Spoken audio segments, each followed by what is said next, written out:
Oke, teman-teman semua boleh kembali duduk ya ke bangkunya masing-masing. Halo kawan Wiki, selamat datang di Wiki Nusantara 2026. Baik, sebagai sambutan, kita memiliki sesuatu yang spesial nih buat kawan Wiki semua. Untuk itu, langsung saja kita sambut Tari pembuka Tari Padupa dari Daraugi Art. Selamat menikmati kawan Wiki semua.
sekali lagi untuk Tari Padupa dari Sanggar Dara Uki Art.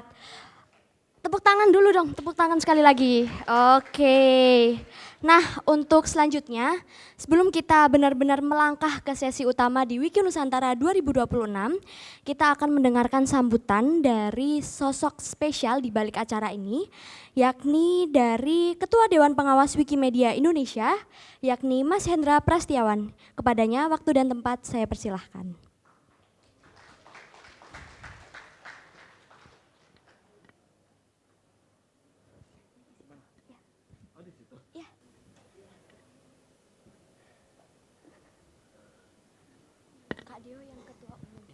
Tes. Ya. Oke. Baik. Assalamualaikum warahmatullahi wabarakatuh. Waalaikumsalam. Kok lemes banget sih? Saya ulangin ya. Assalamualaikum warahmatullahi wabarakatuh. Waalaikumsalam warahmatullahi wabarakatuh. Oke, teman-teman semuanya. Pertama-tama saya ingin mengucapkan selamat datang di Wiki Nusantara 2026. Pada sesi kali ini kita ada di Makassar ya. Yang pertama-tama yang saya hormati Bapak Ketua Umum Wikimedia Indonesia, Uda Hardi, kemudian juga yang saya banggakan para Dewan Pengawas, ada Mbak Kanya, tadi saya juga ketemu ada Mas Agus dan Mas Didi ya, sama Bu Faria sebenarnya, tapi Bu Faria mohon izin untuk tidak bisa hadir karena satu dan lain hal dan nitip salam kepada teman-teman semuanya, gitu ya. Langsung aja, saya sebenarnya suka sekali sama tema Wiki Nusantara pada kali ini ya, yaitu Bhinneka, Berkarya dan Berkelanjutan. Menurut saya ini satu tema yang menjadi pengingat buat saya dulu dari 2010. Saya melihat bahwa ini menjadi sumber kekuatan kita sebenarnya, di mana keberagaman itulah yang menjadi kekuatan besar buat kita, dan juga perbedaan itu menjadi satu hal yang membuat kita menjadi kuat dengan tujuan yang sama. Jadi saya berharap sekali ajang Wiki Nusantara ini menjadi suatu ruang kolaborasi ya teman-teman, ruang berkumpul, silaturahmi, dan semoga ide yang lahir dari Wiki Nusantara ini menjadi bukti konkret buat teman-teman di daerah untuk kita kolaborasi dan juga menghasilkan sesuatu yang lebih berdampak dan berkelanjutan gitu ya.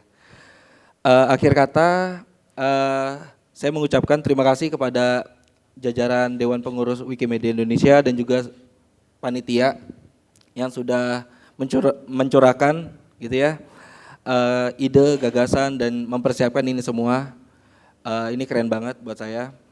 Dan terakhir, selamat berkonferensi, berkumpul, bersilaturahmi, berkarya, dan semoga berkelanjutan untuk kita semua. Assalamualaikum warahmatullahi wabarakatuh. Waalaikumsalam.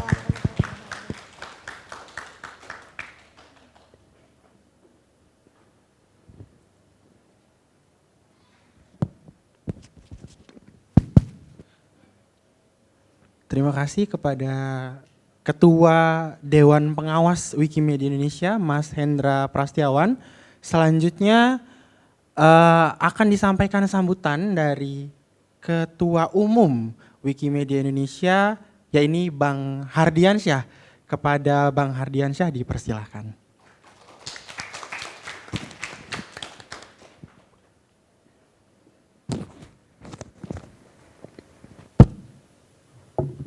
Baik, Assalamualaikum warahmatullahi wabarakatuh.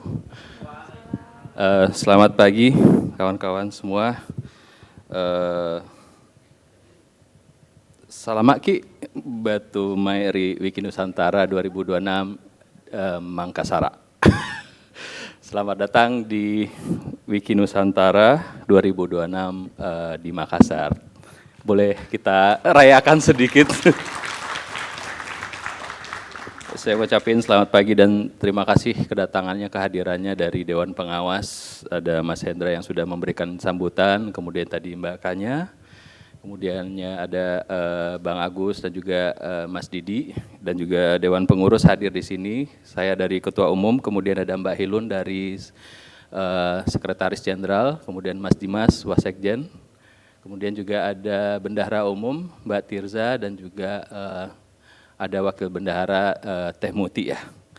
Tidak hanya itu, elemen yang hadir kali ini yang pastinya juga ada staf Wikimedia Indonesia, kemudian juga ada dari narahubung komunitas, kemudian juga ada relawan ya, ada anggota Wikimedia Indonesia, dan juga kita di tengah-tengah kita juga ada dari pembicara dan juga dari peneliti.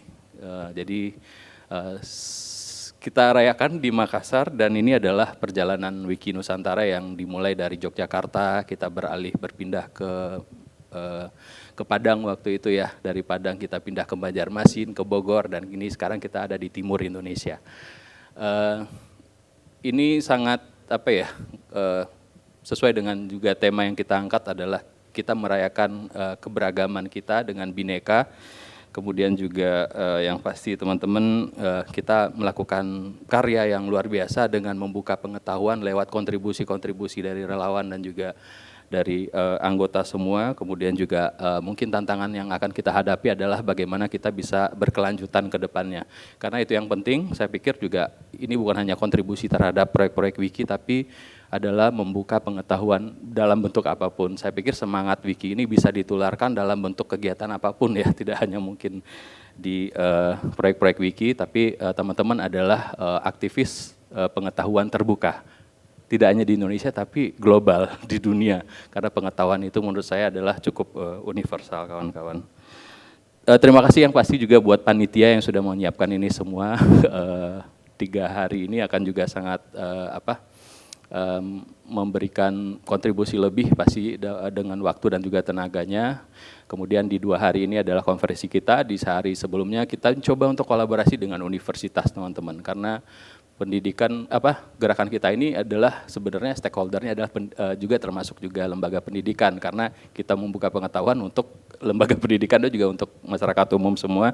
Makanya di Wiki Nusantara kali ini kita mencoba untuk melibatkan universitas untuk melakukan pelatihan, kemudian juga sarasehan, bahwasanya nanti teman-teman juga akan melihat bahwasanya gerakan kita ini juga punya hubungan dengan lembaga universitas tersebut dan juga lembaga-lembaga lain yang bahwasanya kita bisa berkolaborasi ke depannya dengan institusi-institusi tersebut. Itu saja, saya akan mengucapkan selamat berkonferensi teman-teman, selamat berbahagia ya berkonferensi 2 hari ini. Saya pikir jangan pikirin capeknya, tapi silakan berkenalan lebih banyak dengan teman-teman yang lain, menikmati kota Makassar, kulinernya dan juga cagar budayanya ya, yang pasti. Kemudian juga berbagi pengalaman sama teman-teman yang lain. Ini adalah saatnya langsung ketemu sama orangnya. Kalau biasanya adalah kita ketemu daring, kali ini bisa langsung tagih ya, misalnya tolong ajarin ini atau tolong kita lanjuti follow up kegiatan-kegiatan yang mungkin sempat cuma jadi wacana, mungkin bisa direalisasikan segera gitu ya. Saya tidak berpanjang-panjang, selamat berkonferensi, terima kasih banyak. Assalamualaikum warahmatullahi wabarakatuh.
Baik, sekali lagi saya ucapkan terima kasih kepada Bang Hardiansyah atas sambutannya. Untuk selanjutnya, kita telah tiba pada acara inti dari Wiki Nusantara 2026. Selanjutnya, kita akan memasuki sesi Wiki Nusantara Talk, Budaya, Bahasa, dan Praktik Pendokumentasian. Untuk sesi ini, kami akan serahkan ke moderator yang akan memandu yang akan jalannya memandu acara. acara, yaitu Mas Dimas Hardianto selaku Wakil Sekretaris Jenderal Wikimedia Indonesia. Kepada Mas Dimas kami persilahkan.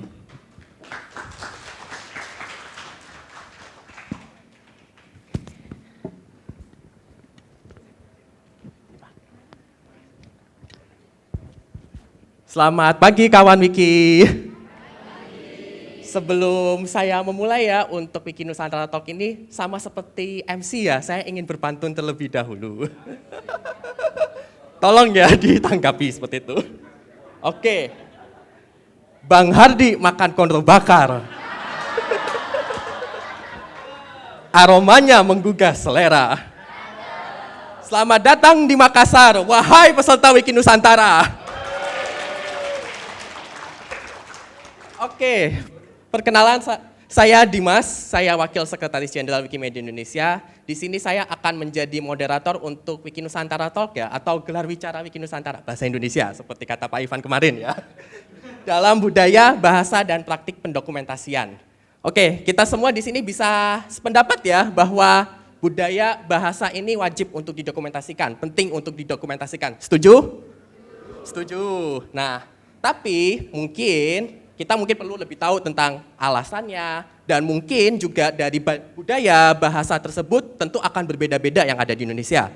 Tentu dari setiap budaya, setiap bahasa tentu perlu pendekatan yang berbeda. Tidak bisa pendekatan satu untuk semua ya, atau one size fits all seperti itu. Jadi di sini kita akan berbagi ya bagaimana praktik-praktik pendokumentasian baik dalam berbagai budaya dan bahasa yang berbeda dan juga dengan medium yang berbeda seperti itu. Maka dari itu saya ingin mengundang ya untuk pembicara kita hari ini. Yang pertama ada, sebentar, catatan dulu.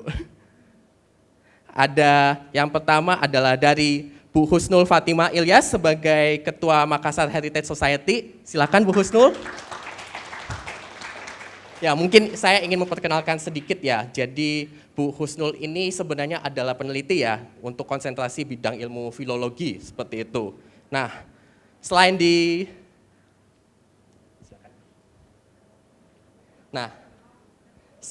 Makassar Heritage Society, juga pernah menjadi pengurus ya di Masyarakat Pernaskahan Nusantara atau Manasa, dan juga aktif juga sebagai peneliti ya di Pusat Riset Manuskrip Literatur dan Tradisi Lisan dari BRIN, seperti itu. Nah, Bu Husnul sendiri sebenarnya juga sudah aktif juga ya di beberapa proyek Wikimedia ya. Kita terakhir bertemu tahun 2019, Desember 2019, sudah lama ya. Mungkin dari beberapa kawan-kawan juga mungkin bahkan belum berkontribusi di proyek Wikimedia tahun 2019, seperti itu.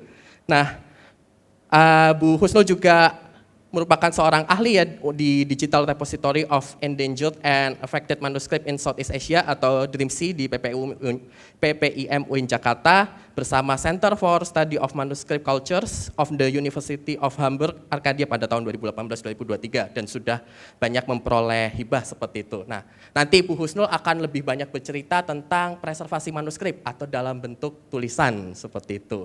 Nah, kemudian saya juga ingin mengundang satu pemateri lagi, Bang Ahmad Taqiyuddin Ibnu Syihab dari Staf Informasi dan Komunikasi Aliansi Masyarakat Adat Nusantara. Silahkan Bang Taqi. Ya, mungkin dari beberapa kawan-kawan sudah ada yang tahu ya proyek Wikikata namanya. Mungkin dari Wikimedia Indonesia, silakan Rafif berdiri. Ya. Dia dari Wikimedia Indonesia yang melaksanakan juga ya, dan ini kerjasama antara Wikimedia Indonesia dengan Aliansi Masyarakat Adat Nusantara seperti itu. Nah, beberapa fakta menariknya ya dari Bang Taqi ya, karena telah bergerak bersama masyarakat adat tentu memiliki minat yang luas ya dari etnobotani, studi ekologi, koperasi, dan hal random lainnya adalah menyukai kucing seperti itu ya. Biasanya kalau orang-orang yang menyukai kucing itu adalah orang-orang yang baik seperti itu. Oke, ya. Saya sambil duduk ya. Tapi nanti kalau seandainya Bu Husnul dan Bang Taki ingin menyampaikan dengan berdiri juga tidak masalah seperti itu. Oke, mungkin kita pertama ke Bu Husnul dulu ya. Jadi dari kami sebenarnya penasaran nih untuk bagaimana kondisi manuskrip yang ada di Makassar ya, dan apa saja mungkin tantangan dan hambatan selama Bu Husnul dalam mempreservasi dari manuskrip tersebut. Silakan Bu Husnul. Iya, terima kasih. Ini adalah teman lama, 7 tahun baru ketemu lagi. Ya, ini merajut memori masa silam. Assalamualaikum warahmatullahi wabarakatuh, selamat pagi semua. Sudah makan kondrok semuanya? Oh belum. Bilang sama penitia, kami belum makan kondrok dan coto. Ya, baik. Terima kasih pada kesempatan ini saya sangat berbahagia bertemu dengan wajah-wajah yang sangat ceria, para penulis yang ada di Wiki yang sangat luar biasa. Dan pada hari ini saya diminta sebenarnya oleh panitia mempresentasikan lebih pada pendokumentasian manuskrip yang kami lakukan. Karena kami lakukan di dalam komunitas kami namanya Makassar Heritage Society yang disebut dengan Mahesti singkatannya. Beberapa program yang kami sudah lakukan, nanti kami bisa memperlihatkan, boleh? Ya, ini saja ya. Enggak muncul ya. Oke, mungkin ini agak Oke, baik. Mohon dibantu saja ya. Sebenarnya mohon izin berdiri, ketika kita berbicara manuskrip, kita harus membedakan manuskrip itu dengan dokumen lainnya seperti arsip. Kata manuskrip ini sangat sebenarnya sederhana. Manu adalah tangan, skrip adalah tulisan. Jadi selain daripada tulisan tangan, itu adalah bukan manuskrip. Manuskrip intinya adalah tulisan tangan. Next. Namun, lanjut. Ya, ini kita bisa lihat bahwa manuskrip ini di dalam Undang-Undang Nomor 5 Tahun 2017 tentang Objek Pemajuan Kebudayaan itu cukup luar biasa mendapat sambutan karena sudah ada perlindungan undang-undang. Di antaranya itu dari 10 objek pemajuan kebudayaan itu salah satunya adalah manuskrip. Dan selain di dalam ini sebenarnya di dalam istilah manuskrip yang tadi yang disebutkan adalah manu dan skrip, tangan dengan tulisan, manuskrip juga sebenarnya disebut dengan naskah kuno. Naskah kuno ini di dalam Undang-Undang Perpustakaan Republik Indonesia yang tadi ya bab 1, pasal 1 ayat 4 sudah ditegaskan bahwa naskah kuno yang dimaksud adalah dokumen tertulis dan tidak dicetak. Tidak dicetak itu yang menjadi digaris bawahi dan diperbanyak dengan cara cetak juga seperti fotokopi dan stensilan. Kemudian ini baik yang ada di luar negeri maupun yang ada di dalam negeri. Dan sekurang-kurangnya berumur 50 tahun. Ini yang menjadi penekanan. Next. Dan isi manuskrip pun sangat bermacam-macam. Ada menyangkut sejarah, bahasa. Kalau tadi Wiki Nusantara itu kemana-mana. Kalau manuskrip juga seperti itu, apapun yang menjadi objek kajian, yang menjadi objek pengetahuan itu terekam dalam manuskrip. Mau bicara tentang sastra, tidak kalah ada di manuskrip, terekam dalam manuskrip.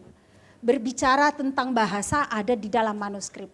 Teknologi orang-orang kita dahulu leluhur kita itu terekam dalam manuskrip. Pengobatan, tata cara perilaku, kepemimpinan itu semua terekam dalam manuskrip. Jadi kajian manuskrip ini sangat luas dan sangat spesifik jika kita mendalami secara spesifik pula.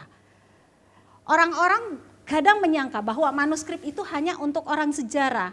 Karena itu membahas tentang historical event, tentang peristiwa, kemudian ada memori ingatan ya, memori kolektif.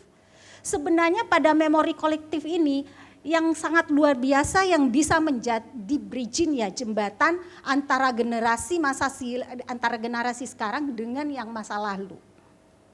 Ini kita bisa melihat, mungkin saya bilang, oh saya nggak bisa masuk deh di dalam manuskrip, kajian manuskrip karena saya adalah ilmu pertanian. Di dalam pertanian ada namanya, kalau di masyarakat Bugis, ada Bugis Makassar, ada namanya lontara palau rumah, tata cara bercocok tanam. Itu bisa orang-orang pertanian melihat lebih dalam bagaimana orang dahulu cara bercocok tanam.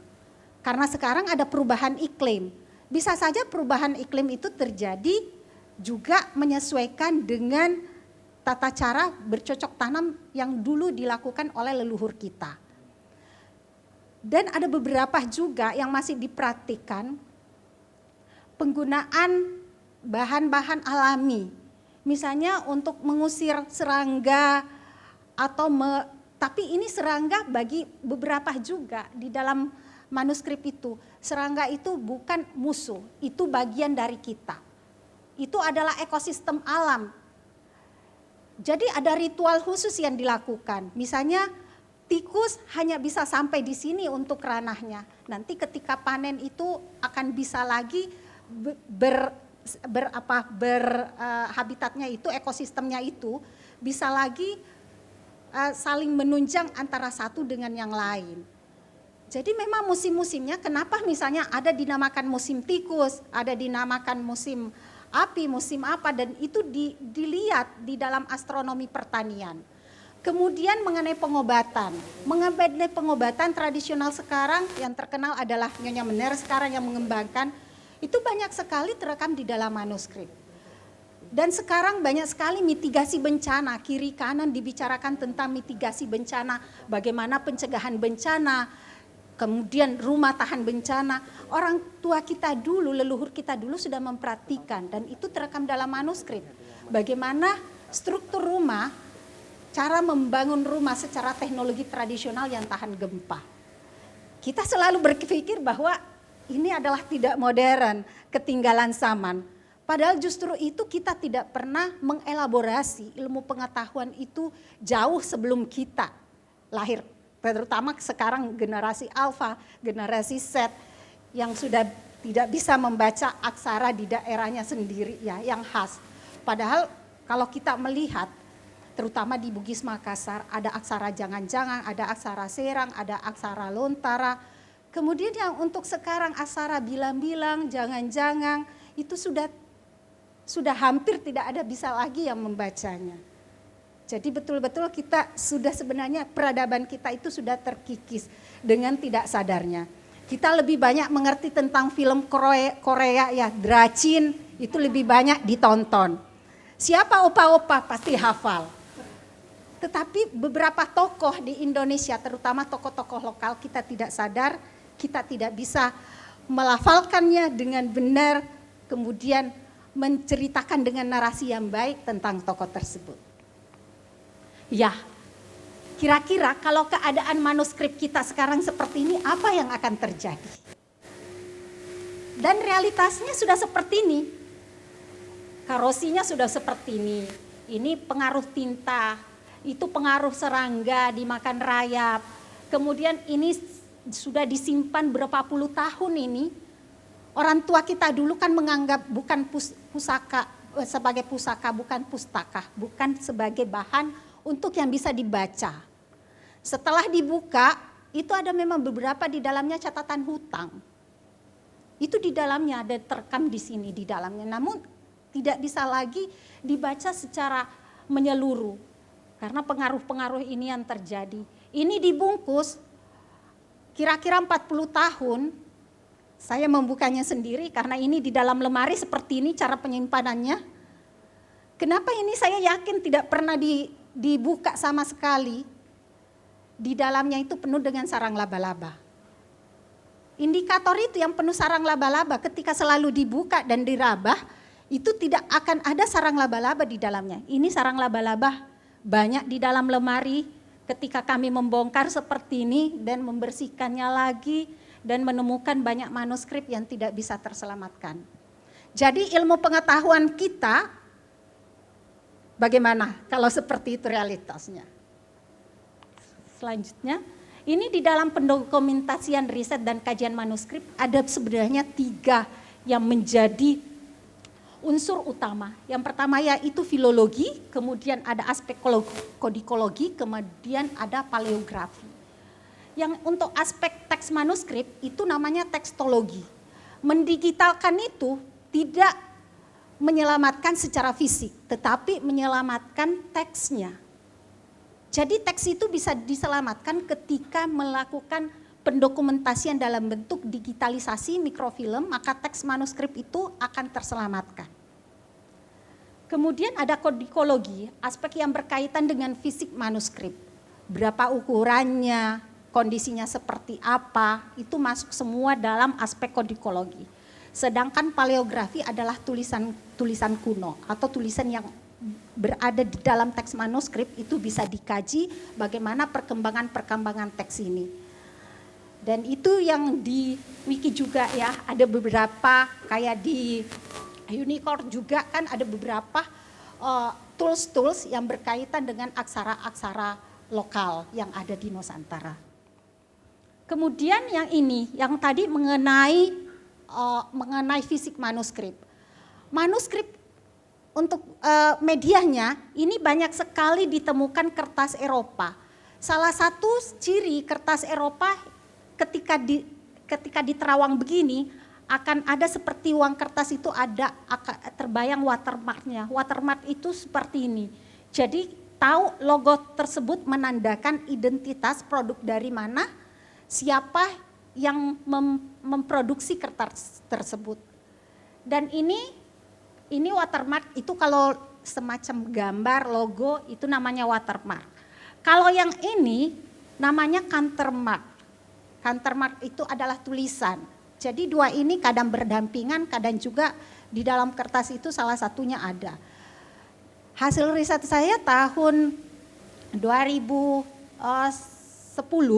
di Surabaya ada namanya Salim Nabhan. Salim Nabhan ini memesan kertas seperti ini berwatermark. Salim Nabhan itu orang keturunan Arab, kemudian tinggal di Surabaya, ada percetakannya, sekarang masih ada Salim Nabhan. Beliau memesan itu tahun 1925 sekitar situ di Jerman. Harga kertas waktu itu setara dengan 1 gram emas. Jadi kertas yang diproduksi seperti ini tidak seperti adik-adik yang pegang sekarang. Mau beli berapapun di toko, berapa banyak punya uang itu bisa.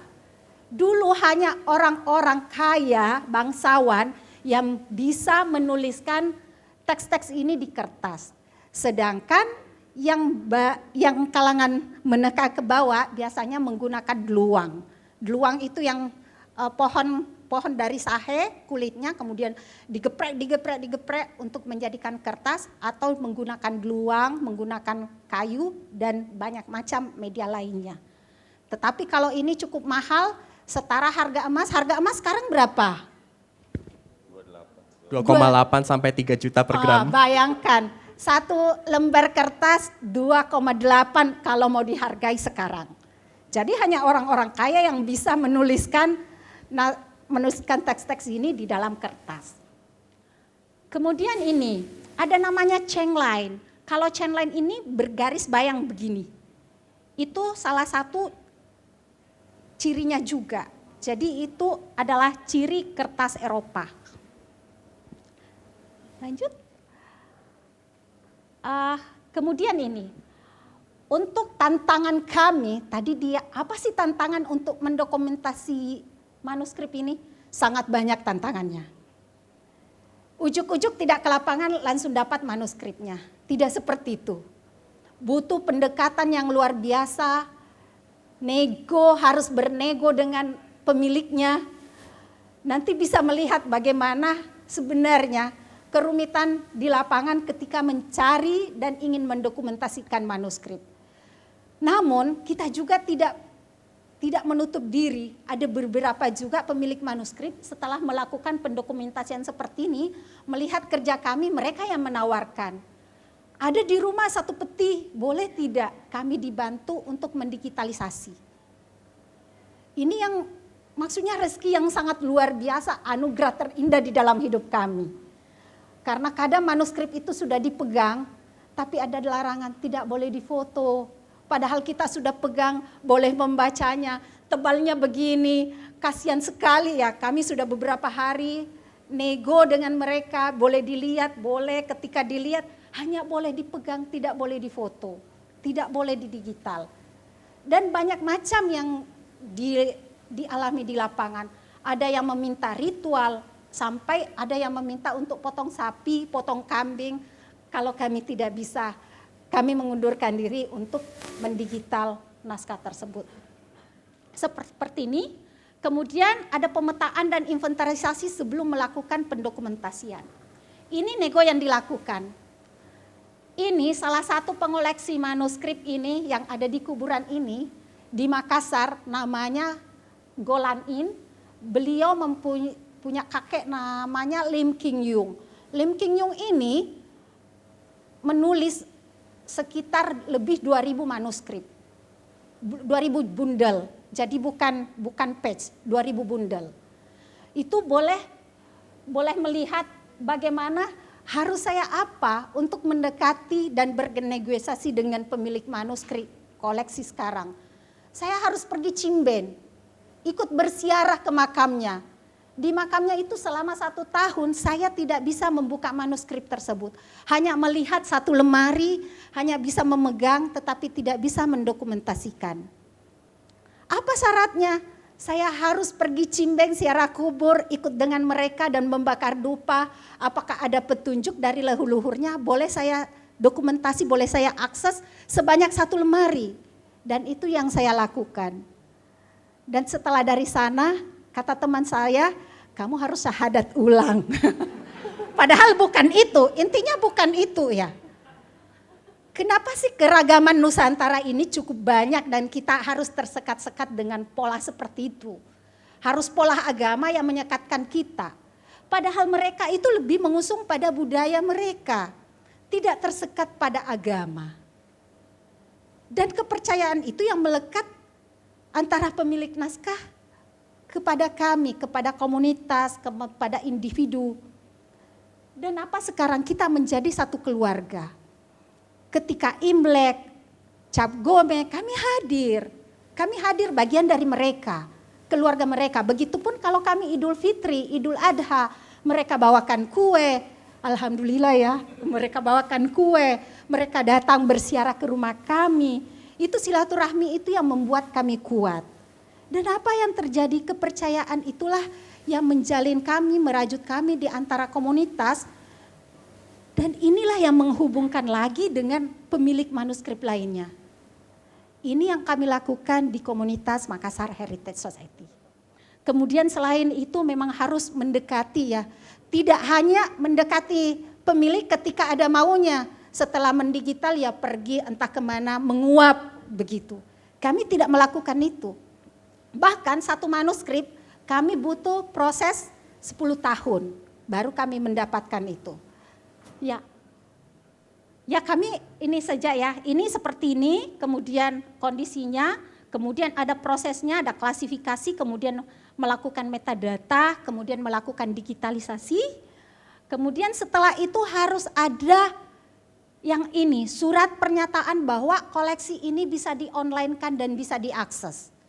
Karena jangan sampai setelah kita mendigitalkan dan menyerahkan hasil dokumentasi ini ya, menyerahkan ke satu lembaga untuk mengonlinekan tetapi tidak ada surat pernyataan dari pemilik atau hak waris. Itu yang akan menjadi masalah nantinya. Kemudian setelah itu tidak hanya mendokumentasikan tetapi kita harus juga menyerahkan salinannya kepada pemiliknya. Karena mereka juga harus butuh salinan ketika ada yang akan mengakses manuskrip tersebut, karena ini rawan ya kalau setiap ada yang datang di sini ada sekitar 80, tiap kali datang 80 dibongkar lagi itu akan mempercepat kerusakan. Jadi bisa dengan cara itu untuk mengakses yang sudah didigitalisasi. Kemudian ini yang tadi, ini naskah Golan In, ini manuskrip semua nih, satu lemari. Golan In. Ya, lanjut. Kemudian ini nama penulisnya orang Cina. Sepanjang di sini mungkin ngeliat ya, ada pisang hijau. Itu pengaruh Cina tuh, bukan asli Makassar. Itu kuliner, mie titi. Itu kuliner adaptasi dari Cina. Orang-orang Tionghoa yang sudah berdiaspora ke Makassar.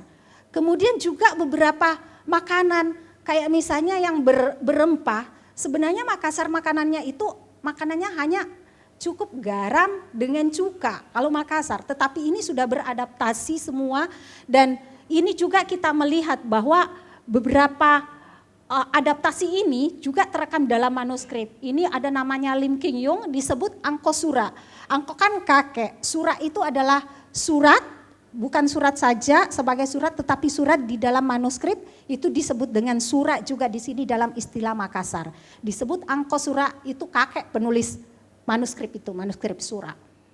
Oke, kemudian kita melihat ini mungkin nanti bisa dibagikan saja selanjutnya.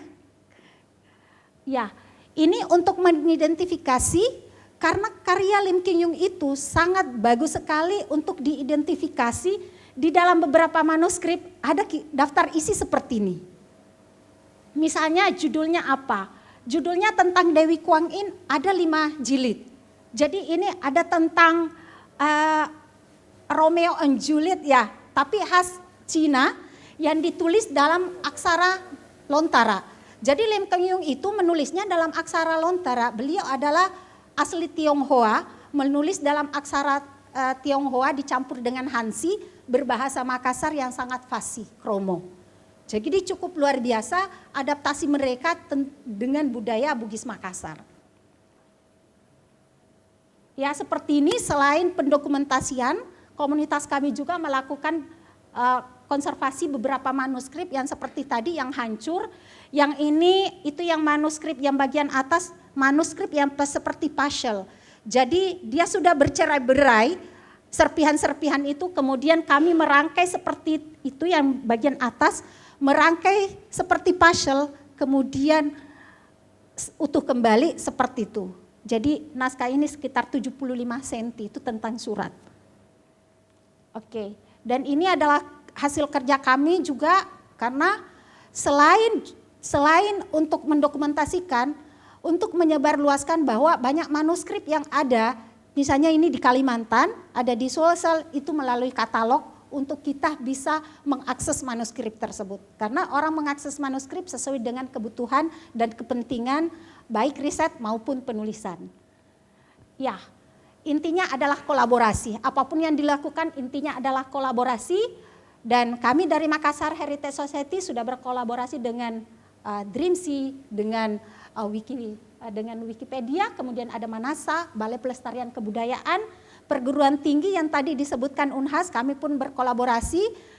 Saya agak telat tadi datang karena hari ini adalah mendidik 10 orang penulis yang dari Unhas untuk menulis artikel terindeks Scopus Q1 Q2 sebagai pengganti skripsi dan itu dari manuskrip sumbernya. Dan ini kerjasama dengan Yayasan Arsari dengan Pusat Riset Manuskrip Literatur Tradisi Lisan beserta dengan Fakultas Ilmu Budaya Unhas. Ya, kami menunggu kolaborasinya di Makassar Heritage Society dan kolaborasi ini membuka tentang kajian pelestarian budaya manuskrip sejarah dan cagar budaya dalam memperjuangkan kebudayaan Nusantara, kemajuan kebudayaan Nusantara. Terima kasih. Ya, saya salamaki topada salama, kuru sumanga. Ya, terima kasih Bu Husnul.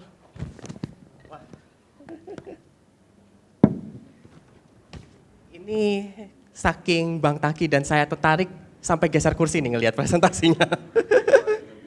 Iya, agak susah jadinya.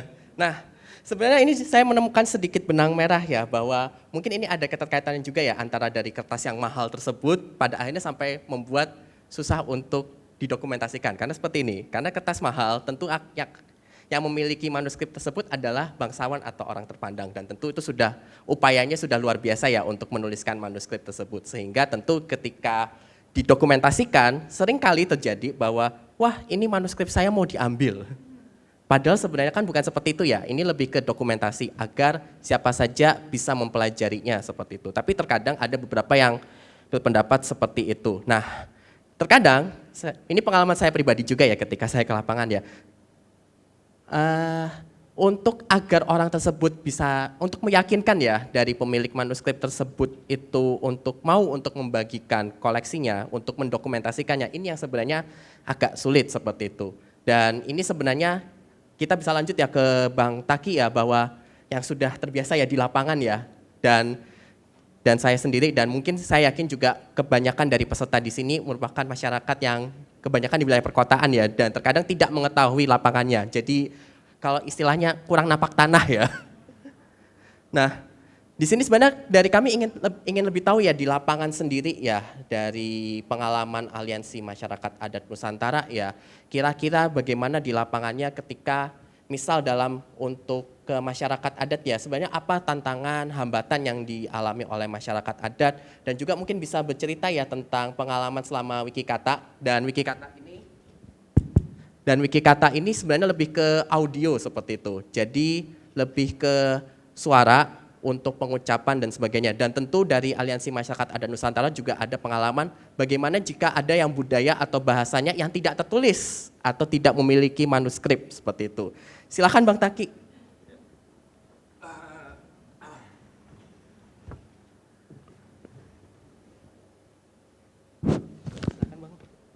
Oh ya, Sampurasun, Assalamualaikum dan selamat pagi teman-teman.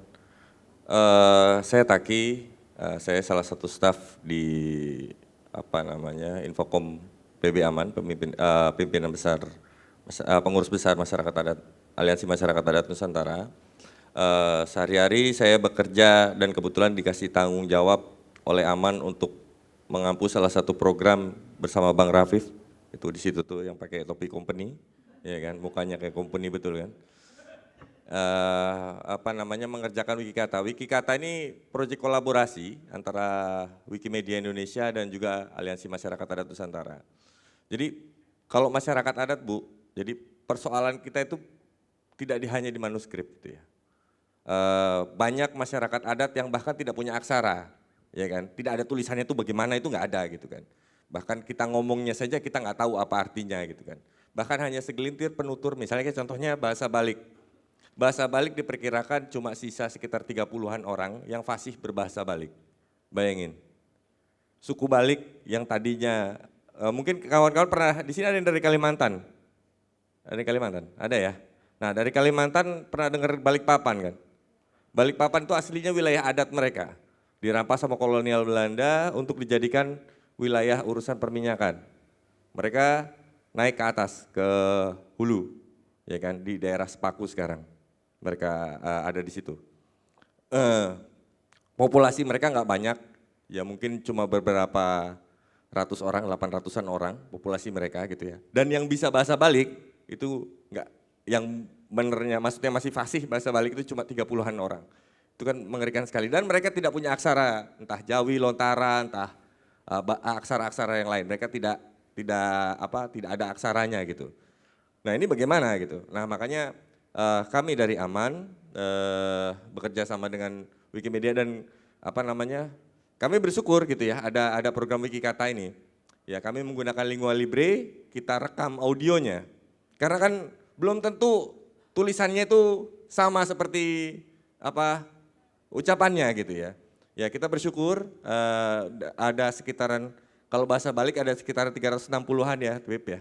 360-an kata yang berhasil direkam audionya gitu ya. Karena paling lama itu bukan ngerekamnya, tapi verifikasinya. Betul nggak bahasa lema ini, kata ini adalah artinya ini di bahasa mereka, di bahasa balik. Jangan-jangan ini kecampur bahasa pasir. Bahkan itu mereka tuh berdebat sendiri tuh. Si penutur sama penginputnya debat. Oh ini enggak, ini bahasa pasir nih. Ini bukan bahasa balik ini kan gitu. Mereka berantem sendiri, kita ya cuma bengong aja kan. Ya karena kita juga nggak tahu bahasa mereka kayak bagaimana kan gitu. Jadi kompleksitasnya itu banyak sekali. Bahkan ada yang harus izin dulu, ritual dulu. Ini kita insya Allah akhir April ini kita mau ngelanjutin wiki kata lagi untuk bahasa Talang Mama dan Sakai. Dan dua ini minim sekali penelitiannya, ya kan? Tidak ada manuskripnya, boro-boro manuskrip, ya kan? Lah apa namanya riset tentang mereka saja itu sangat minim sekali. Mungkin kalau orang-orang di sini ada yang dari Sumatera, bagian tengah misalnya Jambi atau mungkin Riau, ada? Enggak ada ya? Mungkin kawan-kawan pernah dengar suku Talang Mama, pernah dengar? Enggak pernah dengar makan. Kalau ibu mah ya saya mah nggak nanya ibu pasti tahu atau yang ono di sono, ya kan?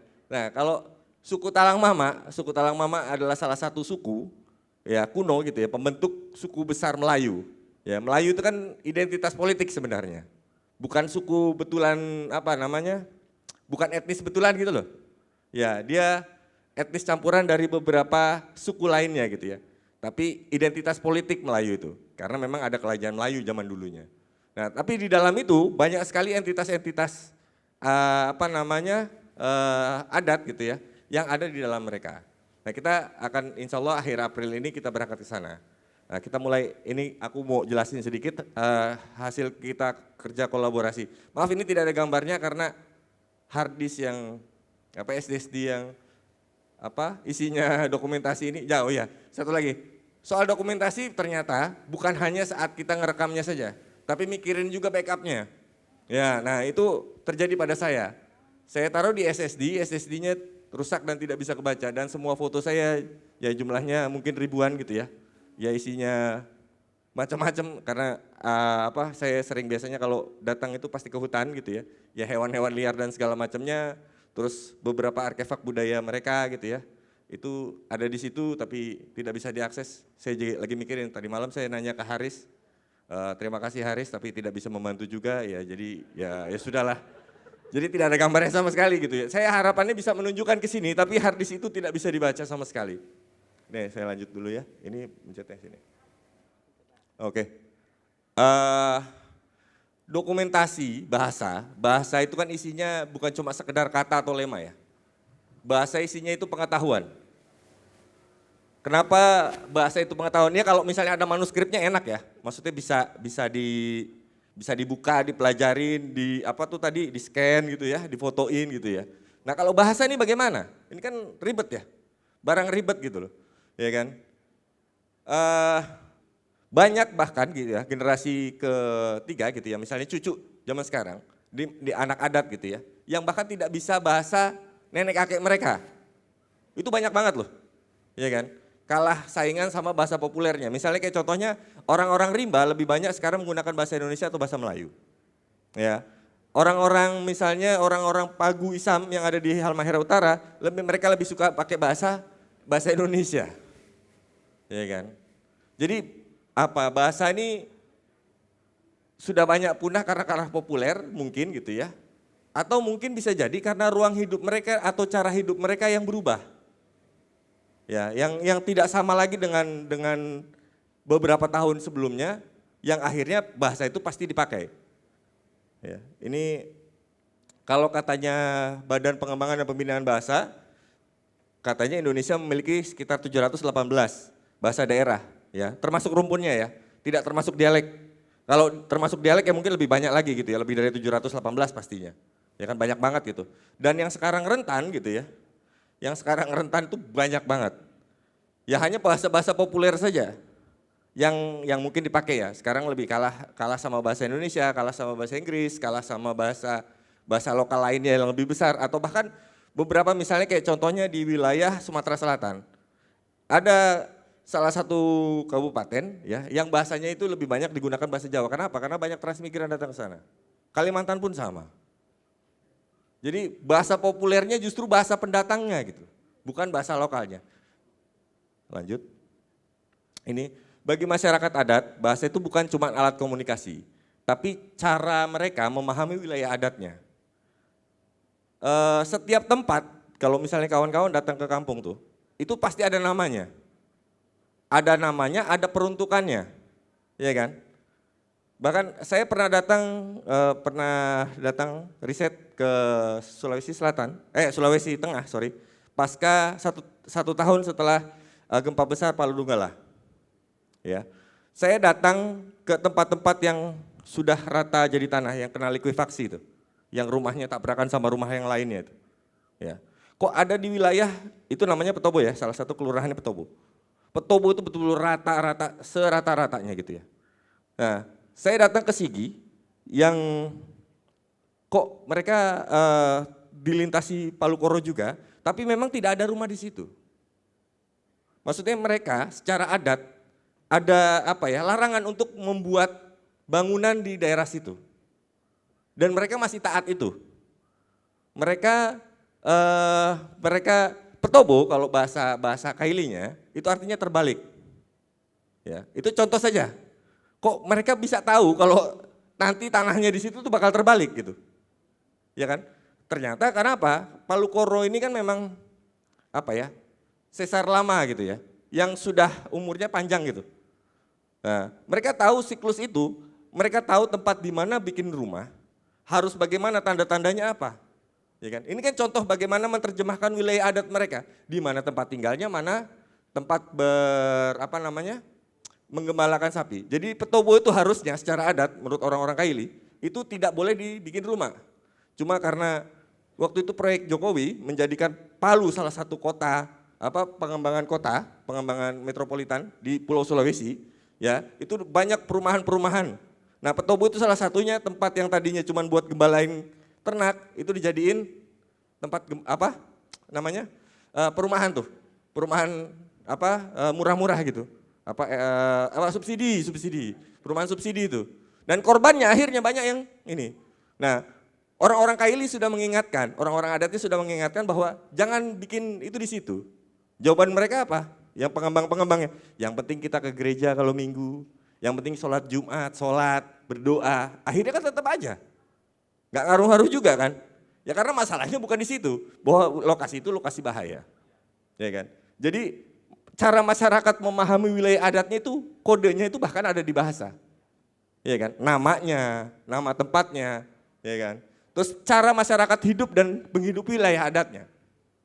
Mana boleh ngambil ikan apa, di tanggal berapa, di bulan apa, itu mereka semua ada, ya kan? Hampir di semua masyarakat adat ada begitu tuh. Terus cara masyarakat adat menjaga hubungannya dengan leluhurnya. Dan itu juga lewat bahasa, ya kan? Mereka ada bahasa-bahasa khusus yang hanya dilakukan untuk ritual-ritual tertentu untuk menghormati leluhurnya. Dan di situ, ya itu jarang sekali ada manuskripnya gitu loh. Tidak seperti orang-orang yang ada di Pulau Jawa, Sumatera yang terintrodusir aksara Brahmi sehingga bisa memodifikasi dengan akhirnya menciptakan aksara sendiri. Di banyak tempat misalnya di beberapa pulau, Sulawesi, Maluku, Papua, tidak ada barang itu gitu. Tidak ada manuskripnya. Ya cuman ada simbol, kode, atau bahkan cuma hanya ucapan saja. Terus selanjutnya, bahasa juga cara masyarakat adat menjaga wilayah adatnya. Dan ketika bahasa hilang, yang hilang itu bukan cuma katanya gitu ya, bukan cuma ucapannya, bukan hanya lemanya, tapi pengetahuan, identitas dan cara hidup mereka juga bakal hilang. Dan itu sudah terbukti di orang balik gara-gara IKN, ya kan?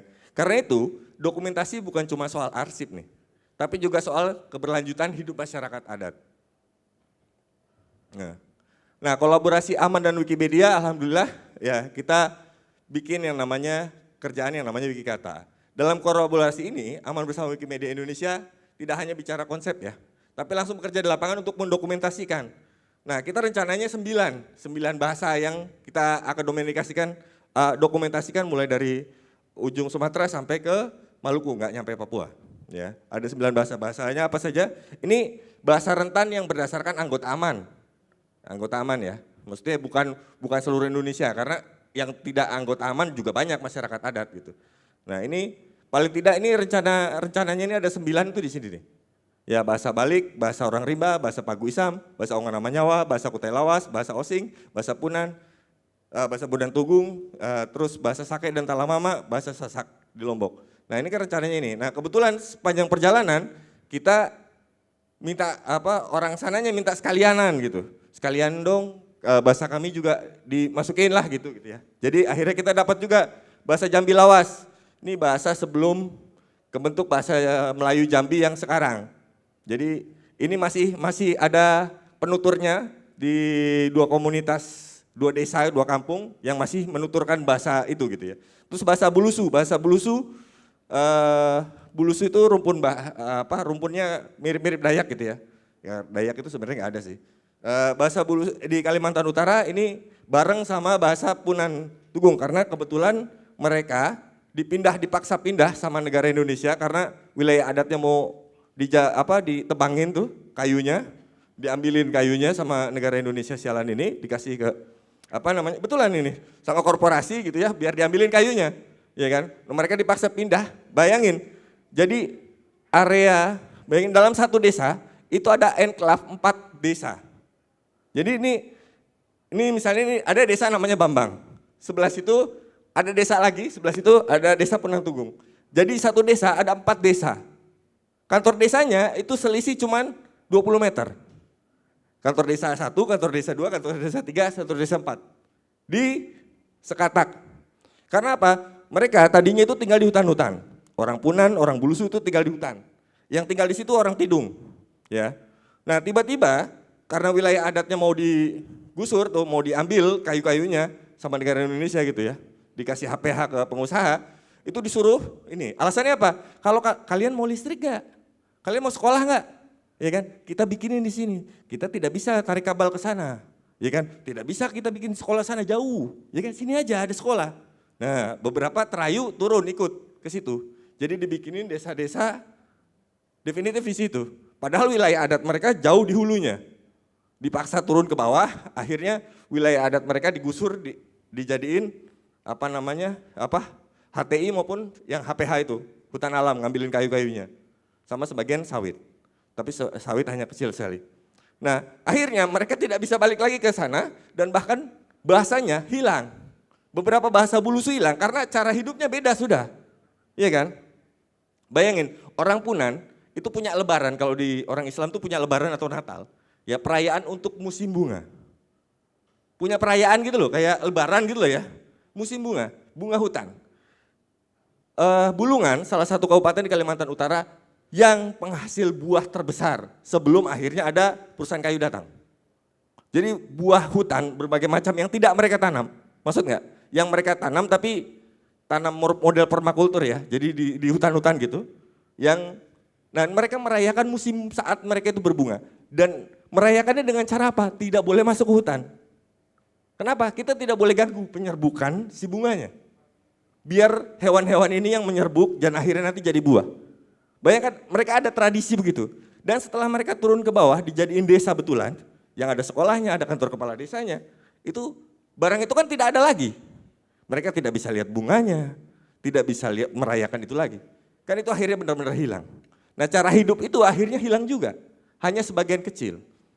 Ya, yang bertahan di dalam dipaksa sama tentara, dicelupin ke air gitu, dilelepin gitu, kepalanya begini, dijambakin, dilelep-lelepin sama tentara, disiksa sama tentara Indonesia, oke, ya. Terus akhirnya mau nggak mau, akhirnya mereka turun ke bawah, ya kan? Karena kalau nggak dibunuh sama tentara Indonesia. Dan itu real, betulan. Ya, ini prosesnya kalau tadi harus minta izin dan segala macam, karena kebetulan kami punya pengurus di wilayah maupun daerah, kami minta pengurus wilayah dan daerah mengumpulkan para penutur dari bahasa-bahasa yang tadi, ya, untuk untuk direkam, ya, dan anak-anak muda untuk ikut menginput, masukin ke Lingua Libre maupun Wikikamus, supaya dan akhirnya di situ ada proses transformasi pengetahuan nih. Jadi si penuturnya ngasih tahu ke si penginput tadi, dan mereka berdiskusi tuh artinya apa dalam bahasa Indonesia. Karena beberapa penutur juga tidak jago juga bahasa Indonesia, tapi yang ngerti-ngerti dikit lah bahasa Indonesia, karena kan bahasa Indonesia bahasa populer ya. Nah, lema yang dituturkan itu direkam suaranya, ditulis artinya, dicari padanan katanya dalam bahasa Indonesia, lalu dimasukkan ke platform digital melalui Lingua Libre maupun Wikikamus. Nah, tadinya yang bahasa ini cuma hidup di antara lingkungan penuturnya. Nah, dengan bantuan Wikimedia Indonesia, akhirnya ya kita bisa menghidupkan lagi bahasa mereka ke ruang digital, ke platform digital. Jadi tidak seperti nasib hard disk SSD saya yang tidak bisa diakses tadi, akhirnya ini bisa diakses ke semuanya. Karena internet kan nggak bakal mati.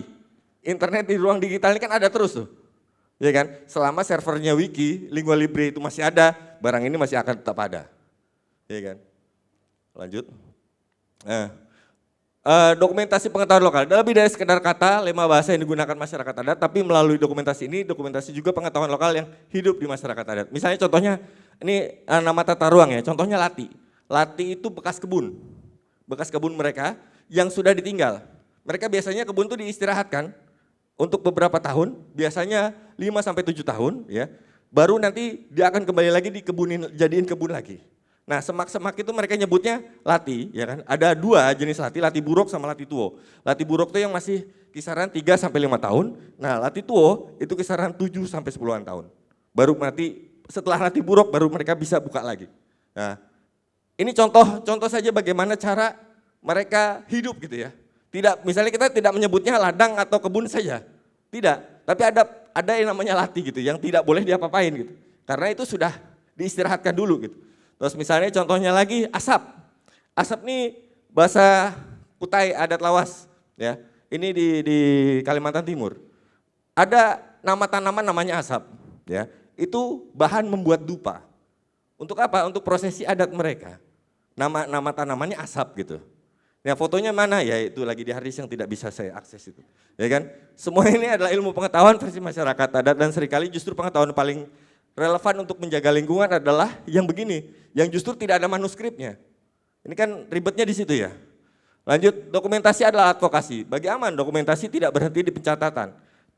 Tapi juga dokumentasi adalah alat advokasi. Karena selama ini masyarakat adat sering dianggap tidak ada. Waktu bikin IKN, Jokowi bahkan gubernurnya ya bilang bahwa tidak ada masyarakat adat di IKN. Wah gila sekali. Ada orang yang ribuan tahun sudah tinggal di situ, dibilang tidak ada itu loh. Ya kan, karena apa? Tidak ada riset. Sedikit sekali riset ada tentang mereka. Iya kan? Mereka dianggap tidak ada, tapi bersyukurnya sejak apa yang kami kerjakan bersama Wikimedia, ya kan? Akhirnya pengakuan itu sedikit demi sedikit ada. Kenapa? Ya karena yang kan sekarang kalau yang kita cari searching di Google itu nggak ada. Kita googling nggak ada gitu ya. Dianggap nggak ada kan? Nah makanya dengan itu dia masuk ke internet, paling tidak masyarakat dianggap ada dulu lah. Ya kan? Dan ini adalah bekal buat kami masyarakat adat. Bayangin masyarakat adat untuk mendapatkan haknya, mereka itu harus dapat perda pengakuan. Ya, perda pengakuan itu dapatnya susah banget, buset susah banget dan proses politis sekali. Ya kita harus deketin DPRD-nya, fraksinya, partai politiknya. Ya kan? Kita siapin naskah akademiknya, hasil risetnya. Padahal hasil risetnya belum ada. Wah gila sekali. Untuk dapetin sekedar perda pengakuan masyarakat adat.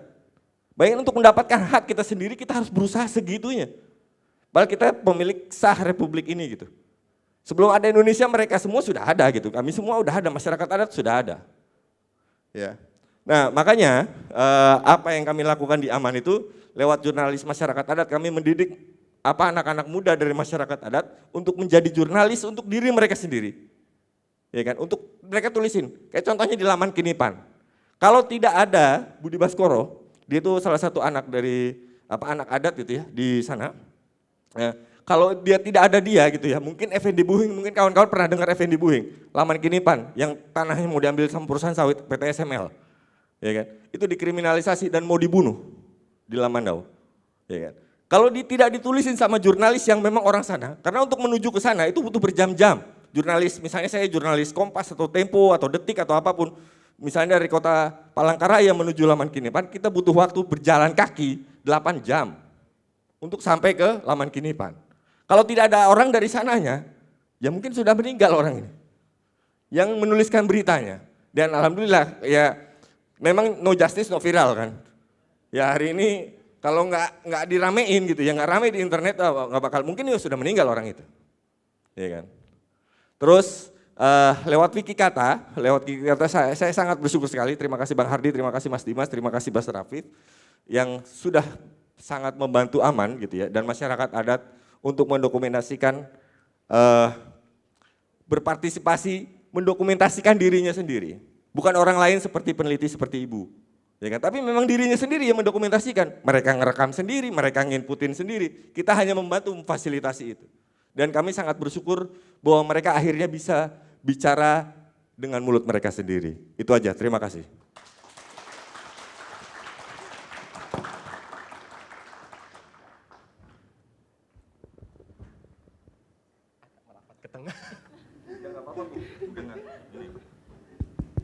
Oke, terima kasih Bang Taki atas pemaparannya ya. Sebenarnya ketika mendengar cerita dari Bang Taki ini saya ingin berkomentar tapi saya agak khawatir seperti itu saja. Saya tidak ingin mengelaborasi lebih lanjut, tapi yang jelas adalah politik mempengaruhi kita semua, termasuk dalam budaya dan bahasa seperti itu. Dan yang menarik itu adalah tadi ya yang soal lati itu, yang bahasa Balik itu.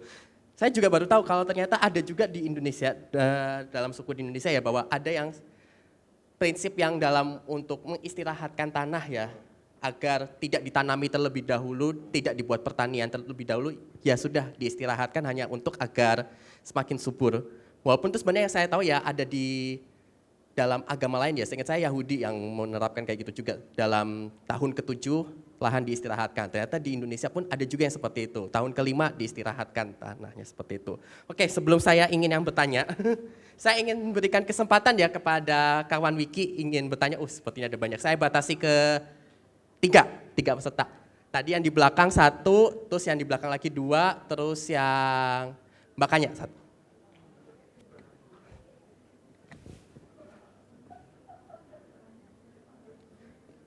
Mohon bantuannya.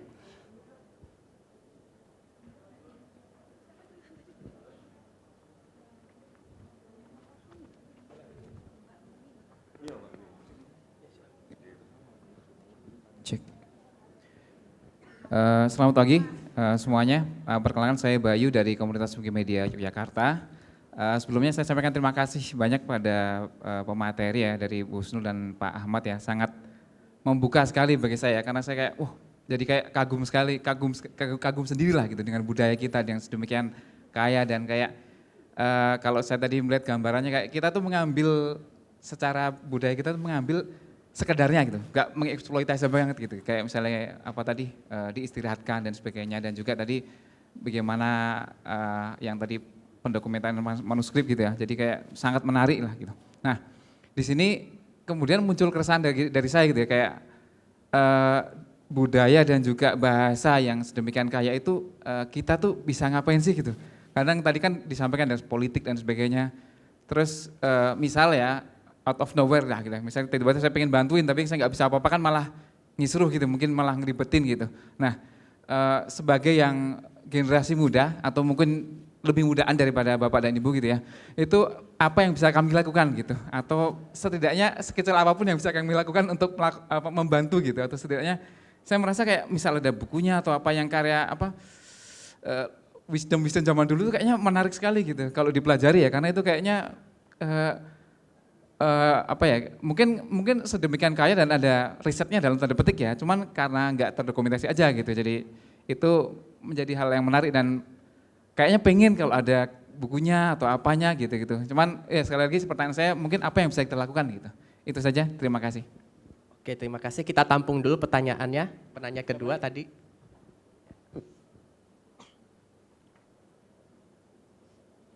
Baik. Halo, panggil saya Opel. Enggak bercanda. Oke, enggak itu bercanda. Bismillah, Assalamualaikum warahmatullahi wabarakatuh. Boleh nyapa pakai bahasa daerah, boleh? Halo, Rusana Sadonyo, Ambo Opel, berasal dari komunitas Wikimedia Padang. Atau kalau secara budaya tuh Minang. Mungkin sebelumnya ini lebih terkhusus kepada Ibu. Oh ya Bu Husnul, maaf ya Bu Husnul. Sebelumnya Bu Husnul, saya juga merupakan mahasiswa sejarah, tepatnya di Sejarah Peradaban Islam UIN Imam Bonjol Padang gitu. Sepertinya berbicara tentang hadangan budaya atau hal-hal yang menjadi pokoknya ini mistis segala macam tentang naskah itu memang sudah menjadi tantangan umum ya Bu bagi filolog ya Bu ya. Hal tersebut juga kita rasakan Bu. Kami sebagai mahasiswa terlebih ya Bu ya, tentu itu lebih menjadi penghambat bagi kami dalam melakukan penelitian segala macam gitu. Makanya yang di sini yang menjadi pertanyaan bagi saya, sebenarnya ada beberapa pertanyaan Bu, namun insya Allah saya konvers menjadi pertanyaan-pertanyaan yang terkait gitu. Yang pertama, kan banyak tuh Bu, halangan-halangan yang berlabel budaya, ya Bu ya. inilah itulah segala macam. Jadi bagaimana tuh Bu caranya kita yang ingin mendigitalisasikan manuskrip naskah agar dapat mendapatkan manuskripnya secara utuh dan mendapatkan keakurasiannya tepat. Terus selain itu, kalau memang ketat secara budaya untuk menjaga manuskrip tersebut, tentu ada privasi-privasi yang dimiliki oleh budaya atau yang memiliki manuskrip itu sendiri. Jadi di sini bagaimana kita sebagai filolog atau yang nantinya akan mendokumentasikan naskah untuk menyeimbangkan antara keterbukaan data manuskrip dengan privasi budaya yang menjadi persyarat lah bagi pemilik manuskrip tersebut gitu Bu. Terus terakhir Bu, berbicara tentang dokumentasi ini tidak terlepas dari digitalisasi ya Bu ya. Yang menjadi permasalahan sekarang, kita pasti sama-sama tahu bahwasanya AI sudah makin menggila ya Bu. Jadi kita kan punya Wikisource yang mengakses keterbukaan manuskrip. Dan jadi pertanyaannya bagaimana kita memastikan bahwasanya manuskrip-manuskrip digital yang kita temukan itu bukan AI. Karena ya AI itu memang saking gilanya memang video saja bisa dibikin sedemikian mirip seperti aslinya gitu Bu. Mungkin itu Bu. Saya simpulkan lagi ya Bu ya. Pertanyaan pertama itu bagaimana Ibu menghadapi tantangan hadangan budaya sehingga mendapatkan keseluruhan akses manuskrip serta bagaimana menyeimbangkan antara keterbukaan data manuskrip dengan privasi adat atau budaya dan sebagai pengakses manuskrip digital bagaimana kita memastikan bahwasanya manuskrip yang kita akses itu bukan AI. Mungkin itu yang dapat saya Pak. Assalamualaikum warahmatullahi wabarakatuh. Terima kasih Bu. Terima kasih Ovel. Kita lanjut ke Mbak Kanya.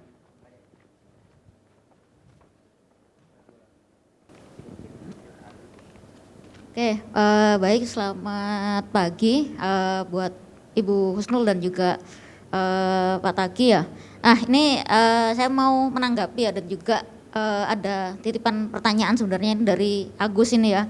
Jadi pertama, ya ini kami ingin bertanya gitu ya, bagaimana naskah asli Indonesia ya, manuskrip asli Indonesia yang selama ini tuh banyak yang dibawa ke Belanda gitu ya atau ke Inggris atau ke negara-negara yang lain. Ini kemudian direpatriasi gitu ya. Karena kan kita itu sedang berusaha untuk merepatriasi banyak sekali manuskrip-manuskrip kuno. Hanya saja prosesnya ini sangat lama, sangat sulit dan juga kebanyakan juga kita mungkin hanya bisa mendapatkan versi digitalnya saja, belum mendapatkan yang aslinya gitu. Nah di sini mungkin kami ingin menanggapi bagaimana pendapat dari Bapak Ibu gitu ya yang di depan ini mengenai repatriasi ini, kemudian juga kalau boleh dibilang dekolonialisasi manuskrip gitu ya, karena ini sebenarnya kan punya kita gitu ya, punya kita, hanya saja kita kesulitan gitu untuk mengaksesnya atau mendokumentasikan di Indonesia sendiri. Kemudian yang kedua yang ingin saya tanyakan, mungkin apakah ada ya selama ini dari sekian banyak pengalaman Bapak Ibu mendokumentasikan, apakah ada satu naskah itu ya yang isinya itu menarik atau bisa dibilang mind blowing gitu ya, yang unik, yang nggak kepikiran ini kok tiba ada tulisan seperti ini gitu ya di tahun segitu gitu. Mungkin bisa diceritakan sedikit. Itu saja dari saya, terima kasih banyak. Oke, terima kasih Mbak Kanya. Oke, kita menjawab pertanyaan dari Mas Bayu dulu ya. Kita ada banyak budaya dan bahasa, tapi bingung ingin apa yang bisa dilakukan awalnya ya. Jadi ada rasa kebingungan ya, bagaimana cara mendekati mereka, apa yang bisa dilakukan. Mungkin ini saya berikan kesempatan kepada Bang Taki terlebih dahulu ya. Mas siapa ya tadi? Bayu. Oh Mas Bayu. Mas Bayu dari Jogja ya? Gimana ya caranya? Sebenarnya banyak sih ya caranya. Karena kalau ibu ini kan tradisinya dia punya tradisi manuskrip ya, naskah yang tertulis gitu. Sedangkan Indonesia tidak semua masyarakat adatnya itu punya naskah, punya aksara untuk menuliskan itu. Dan kebanyakan mereka punya tradisi tulisan. bukan tulisan, tapi lisan. Nah, mereka biasanya mengawetkan itu dalam bentuk cerita, puisi, lagu, nyanyian, musik, ya, yang tidak dituliskan gitu. Tapi biasanya itu dihafal dari generasi ke generasi lewat tradisi ya. Mereka biasanya bacakan itu di saat ritual tertentu atau di saat momen tertentu gitu ya. Biasanya itu tetap ada gitu ya dan berulang-ulang. Ya kan? Misalnya contohnya Nyi Roro Kidul. Tidak ada manuskrip tentang Nyi Roro Kidul. Betul kan? Kamu orang Jogja kamu pasti tahu. Tidak ada manuskrip itu. Nyi Roro Kidul itu apa? Cerita rakyat. Cerita rakyat tentang apa? Tentang tsunami.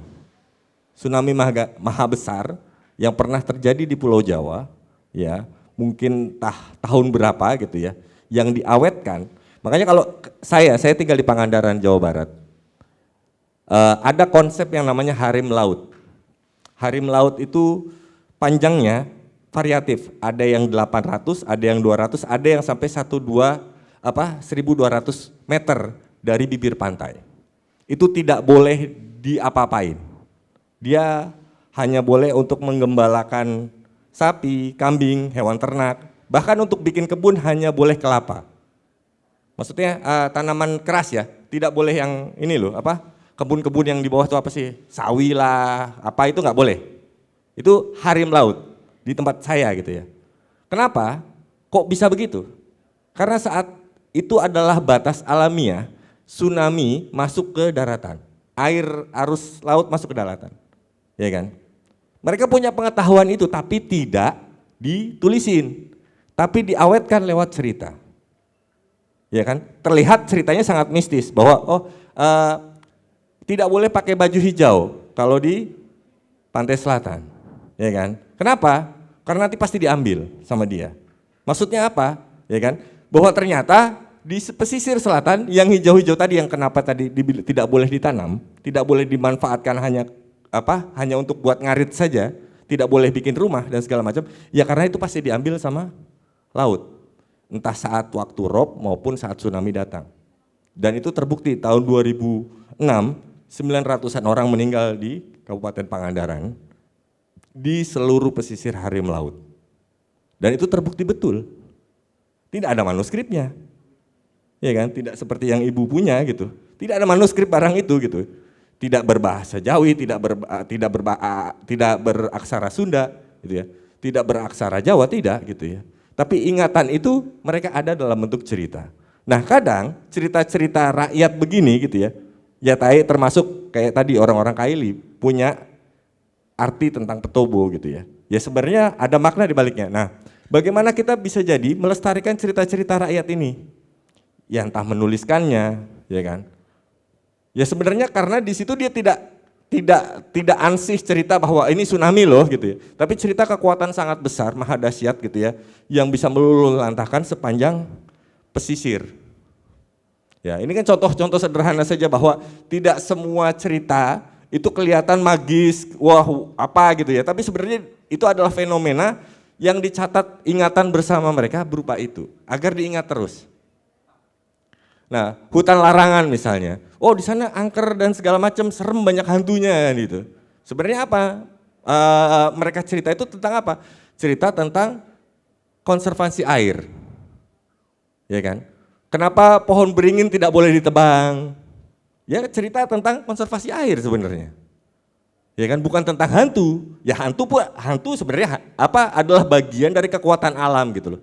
Bagi kekuatan alam apa? Entah kekeringan, entah longsor nantinya gitu ya. Yang mereka pernah alami sebelumnya jika pohon tertentu dipotong atau ditebangin. Kan begitu ya. Jadi hal-hal semacam itu karena tidak semuanya itu ditulisin itu loh masalahnya. Ya kan? Tidak semua pengetahuan itu berhasil dituliskan. Tapi justru diawetkan lewat cerita. Biasanya seperti itu sih. Kalau yang aku tahu rata-rata begitu. Itu sih. Jadi apa yang bisa kita lakukan ya bantu mendokumentasikan cerita-cerita rakyat yang ternyata di dalamnya ya mungkin saat ceritanya mungkin kayak cerita biasa gitu ya. Tapi saat kita mendalaminya gitu ya, belajar hal yang lain ya, entah geologi, entah kita belajar tentang kebencanaan, akhirnya kita tahu bahwa cerita-cerita ini adalah cerita tentang itu tadi. Terima kasih. Oke, terima kasih Bang Taki. Dari Bu Husnul mungkin ada ingin menjawab? Baik, yang pertama tadi bagaimana untuk bisa ya untuk generasi muda ya yang untuk bahasa dan budaya ini. Ya mungkin yang pertama ya itu harus terus melanjutkan pengetahuan ini supaya tidak hilang. Pengetahuan ini apalagi kalau misalnya Jogja. Jogja itu ya sudah maju sekali untuk dunia manuskrip dengan Padang. Padang ada Yayasan Suri, kemudian di Jogja itu banyak yang di keraton ya. Itu sudah banyak yang di digital, banyak dikonservasi. Dan saya kira untuk ketika hanya mendokumentasikan, kemudian mengendapkan pengetahuan itu hanya sampai di dokumentasi, di situ adalah titik lemah kita. Tidak melanjutkan pengetahuan itu dengan mengkaji, kemudian mempelajari kembali pengetahuan itu apa yang telah didokumentasikan. Misalnya nih, kami mendokumentasikan manuskrip, sudah melingkan ke beberapa situs online yang memang untuk situs online yang terutama tadi tentang manuskrip juga nantinya. Kemudian Bang Taki sudah mendokumentasikan bahasa, kemudian memasukkan ke wiki siapa sih yang setelah itu siapa yang mengaksesnya? Apakah kita, pertanyaannya, apakah kita semua di sini yang peduli dengan itu sudah mengakses itu? Itu yang pertanyaan ke diri kita sendiri ya. Apakah kita sudah mengaksesnya? Apakah kita sudah mempelajarinya? Apakah betul secara mendalam kita sudah mendengar apa semua yang sudah dikerjakan oleh Bang Taki ini kita sudah akses? Apa betulkah pendokumentasian manuskrip dalam bentuk digital, dalam bentuk mikrofilm, sudah banyak yang mengaksesnya? Menyambung tadi pertanyaan terakhir bahwa untuk repatriasi yang sudah dilakukan, mungkin kalau kita melihat ya beberapa penyimpanan manuskrip yang ada di Indonesia, kita tidak boleh menutup mata dengan bangsa kita. Tadi bangsa Indonesia ya, kita tidak bisa menutup mata apa yang dilakukan. Banyak yang manuskrip hancur di tempat-tempat yang tanda kutip layak bagi pemikiran kita layak. Di museum, di beberapa lembaga, padahal manuskrip itu sangat rapuh. Ada ukuran suhu, harus berapa derajat, AC 24 jam. Kenapa juga orang luar mau repatriasi? Karena beberapa lembaga dari luar sudah tidak mampu menjaga ini. 24 jam ber-AC dengan suhu yang telah ditentukan. Indonesia kalau sudah begitu, coba listrik padam. Apalagi mau misalnya di pelosok mau disimpan. Jadi kami sebagai di dalam satu komunitas tidak boleh mengeluarkan juga dari habitus sebenarnya. Karena dia adalah penjaga. Kami mendokumentasikan tidak pernah mengambil manuskrip tersebut dari habitatnya. Jadi tetap dia yang punya karena itu adalah sentuhan pemilik dengan manuskrip itu ada hal yang mengikat secara emosional. Ini yang kadang kita beberapa yang mendokumentasikan setelah itu mengambil barang itu dari habitatnya. Padahal itu sebenarnya ada secara etis, kita pun baik pengkaji maupun periset ada namanya etika ya. Ya di mana dia tumbuh ya di situ juga sebenarnya harus dokumentasi. Setelah itu kalaupun meminjam harus mengembalikan.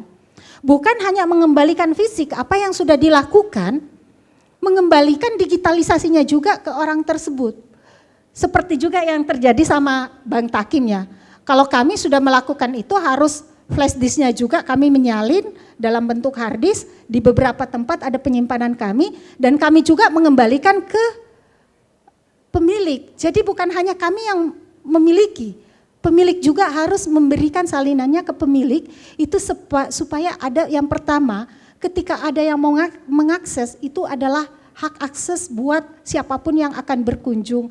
Yang penting kan tahu bahwa kode etik itu ya terserah bagi yang mau mengkaji bahwa dia yang mau mendigitalkan itu adalah etika kita. Kita mau apa di Indonesia ada semua ya, open access mau apa sih open access. Tetapi etika kita, tetap harus menyebutkan dong siapa yang pernah mendokumentasikan. Bahan takim yang sudah mengerjakan tiba-tiba kita mengklaim pekerjaannya misalnya. Itu ada di dalam diri kita sebenarnya, bukan pada diri Bahan Takim bahwa Bahan Takim harus diangkat sudah mendokumentasikan. Begitupun manuskrip, bukan kami yang mengangkat tetapi di dalam diri kita, di dalam etika kita. Itulah sebenarnya etika kita yang menentukan generasi sekarang, etika dan karakter itu yang harus dibangun. Sadar dengan etika itu.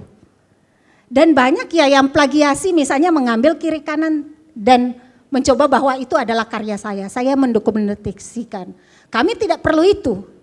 Yang kami perlukan adalah generasi sekarang mau tidak membuka diri dan secara etika mau tidak mengakui bahwa ini sudah dikerjakan oleh orang, kami mengerjakan pada sisi mana, disitulah letak kebaruan ya, novelty yang adik-adik bisa lakukan. Kemudian yang untuk Mas yang tadi dari Imam Bonjol ya, untuk preservasi naskah, kemudian halangan-halangan, saya kira itu yang untuk preservasi naskah yang banyak sudah dilakukan di Padang. Terutama preservasi naskah pasca tsunami, kemudian pasca gempa. Itu banyak dilakukan di sana, banyak funding sekali kalau Padang itu sudah terkenal sekali di surau-surau. Kemudian dan dalam bentuk katalog itu sudah banyak sekali yang mengkaji Padang dengan Aceh itu sangat luar biasa untuk untuk preservasi naskahnya. Kemudian melanjutkan pertanyaan terakhir, kita selalu mengatakan bahwa ini ada dekolonisasi, kolonial. Apakah betul kita sudah sadar, sudah banyak yang mengkaji aset budaya kita? Coba kita berkaca pada diri sendiri. Kita selalu menuduh orang luar, saya tidak berburuk sangka dengan orang luar. Dan memang itu dilakukan ya, ada penjajahan yang dilakukan, kemudian pengambilan barang-barang cagar budaya, manuskrip dan semua kemudian keluar. Pertanyaannya, ketika kembali Museum Indonesia terbakar, apa yang terjadi? Maksudnya berkaca dong ke diri kita, jangan selalu mengkritik orang luar, tetapi kita tidak pernah sebagai generasi muda, tidak pernah bercermin pada diri kita sendiri. Manuskrip yang sudah bahkan sudah jutaan, yang sudah didigitalisasi, sudah didokumentasikan. Siapa di sini yang pernah mengkaji? Pernah masuk di Kastara Perpustakaan Nasional? Siapa di sini? Kastara Perpustakaan Nasional? Hanya berapa orang? Dreamsy.co, di situ ada ribuan manuskrip. Siapa? Berapa coba? Di ruangan ini maksudnya jangan kita keluar dalam komunitas kita sendiri, coba kita berkaca. Siapa di sini yang sudah melihat AAP yang British Museum? Siapa yang sudah mengakses? Hanya berapa? 3, 4. Coba itu adalah akses yang terbuka untuk kita dan tidak pernah kita melihat itu dan hanya melihat yang besar tetapi yang kecil ini tidak pernah dimanfaatkan. Ada Bantaki nih, bahasa yang sudah didokumentasikan. Untuk mengkaji itu tidak perlu lagi ke Kalimantan, cukup memutar itu kemudian menjadikan bahan kalau kita adalah akademisi menjadikan bahan riset. Ada di Kastara, tidak perlu lagi ke Perpustakaan Nasional karena bilangnya pesawat sekarang mahal. Mau ke sana ribet, banyak macamnya. Sekarang yang untuk dunia di digital itu tidak sejengkal itu, yang penting punya kuota, punya akses itu sudah bisa. Tetapi sadarkah kita untuk mengkajinya? Siapa yang sudah membaca naskah di sini yang lebih spesifik misalnya sesuai dengan bidang keilmuannya? Siapa yang sudah mengkaji? Yang terakhir, naskah untuk mengkaji manuskrip kuno apa yang unik? Tergantung dari minat kita. Keunikan itu tergantung dari minat kita. Kalau minat kita mengenai pertanian, pasti kita spesifiknya, oh ini sangat unik loh. Kayak misalnya bercocok tanam tadi yang dikatakan Bang Taki, itu ada juga di dalam manuskrip. Dan apa sekarang untuk dibenturkan di dunia sekarang swasembada pangan? Harus 4 kali panen dalam setahun. Bayangkan, 4 kali setahun. Sedangkan di dalam beberapa komunitas dan beberapa juga masyarakat adat yang kami temui, dan itu berkaitan juga dengan manuskrip, bahwa ini harus memulihkan unsur hara. Misalnya untuk bulan Mei itu tidak bagus karena tanah membusuk. Meskipun ditanami apa di situ, itu akan membusuk. Karena tanahnya itu dalam keadaan masih pemulihan, dalam keadaan basah atau istilah kimianya saya tidak tahu. Itu tugas adik-adik. Kemudian mungkin ada yang menarik. Ada juga yang misalnya Kama Sutra yang di luar, di Bugis Makassar, di Jawa ada serat centini.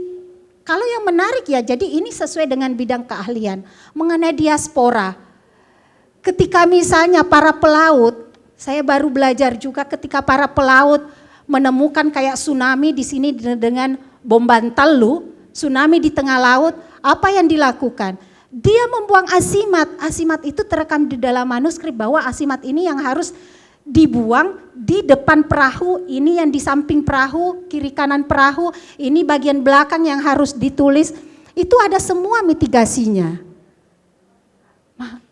Apakah kita sudah sadar dengan pengetahuan yang sangat luar biasa ini, yang sangat canggih pada zamannya dan sangat canggih pada zaman sekarang, kita menutup mata dan mengatakan bahwa itu adalah ilmu orang dulu dan tidak canggih.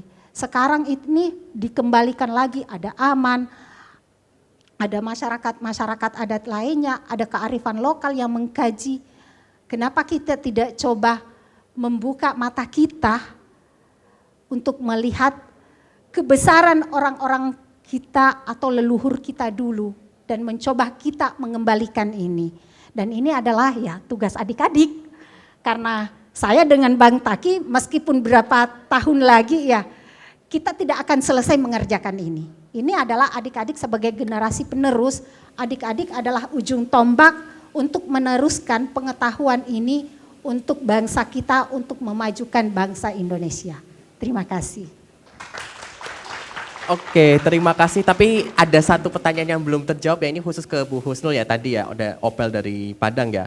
Tadi untuk cara menghadapi agar bisa mendapatkan manuskrip yang lengkap, kemudian batasan-batasannya ya antara apakah ketika naskah itu mungkin ada mengandung sebuah privasi ya, bagaimana cara untuk mengatur agar menyeimbangkan ya, agar tetap bisa diakses tetapi masih juga mempertimbangkan dari privasi tersebut, dan juga manuskrip digital yang bukan halu ya, halunya AI seperti itu. Mungkin bisa dijawab singkat oleh Bu Husnul. Iya baik, memang untuk mengakses manuskrip apapun itu pasti butuh diplomasi, pasti Bang Takin juga begitu. Meskipun mengumpulkan orang itu harus ada diplomasi. Mengumpulkan orang apalagi masyarakat adat, meskipun itu pasti ada di situ. Ada bargainingnya, apa sih yang di sini ini untuk Anda, pasti ada seperti itu dimanapun. Dan untuk privasi itu kami juga untuk diplomasinya banyak macam ya. Pasti juga apa yang saya lakukan di Sulsel belum tentu juga bisa di Padang seperti itu. Jadi itu tergantung lokasi dan tergantung lokasi setempat dan budaya setempat. Itu yang harus dipelajari dulu, budaya setempat. Karena budaya itu, kenapa misalnya ini harus dipelajari. Orang-orang mudah terpecah belah kalau tidak tahu akar budaya kita dari mana. Akar budaya inilah yang misalnya harus diperkuat oleh adik-adik.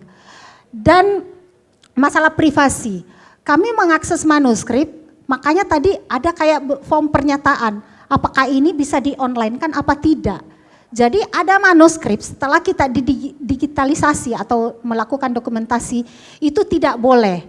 Karena juga kita harus mempertimbangkan setelah saya misalnya mengonline-kan ini atau orang bisa saja mengaksesnya, ini bisa akan terjadi konflik. Itu enggak bisa, kita harus mempertimbangkan itu.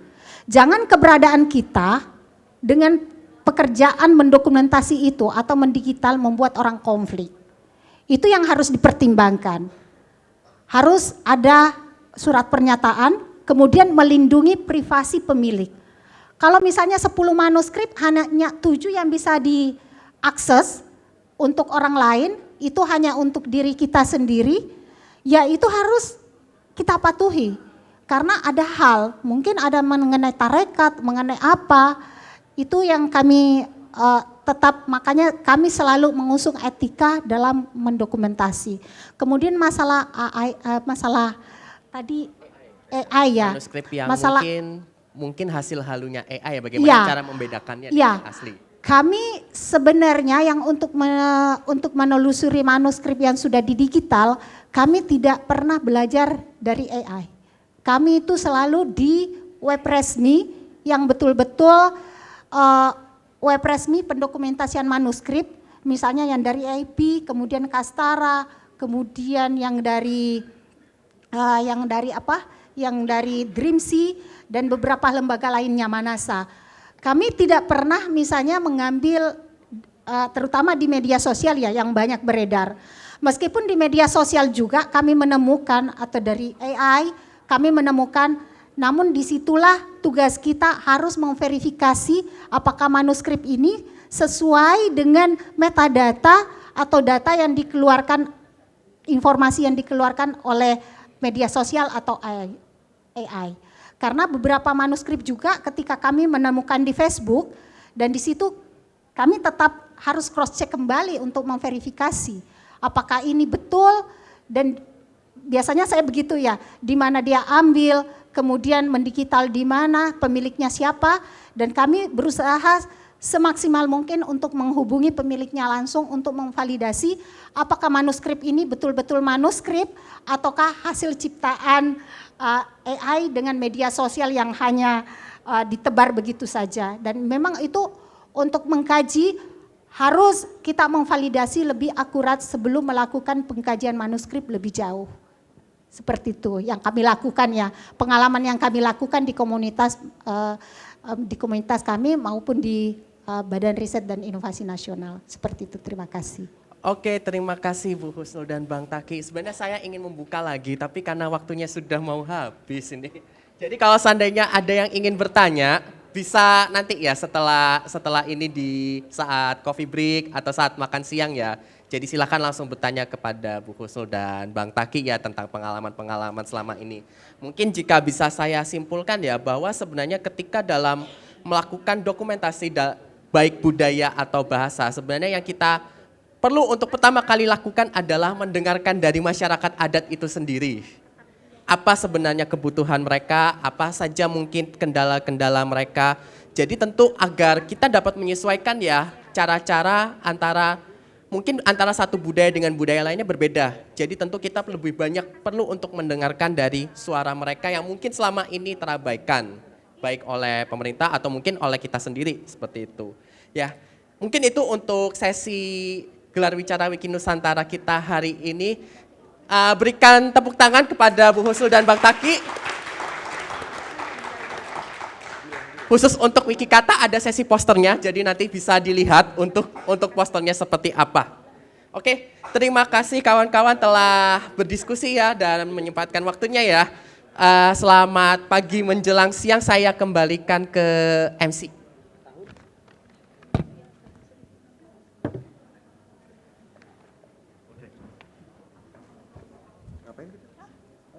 Oh, coffee break.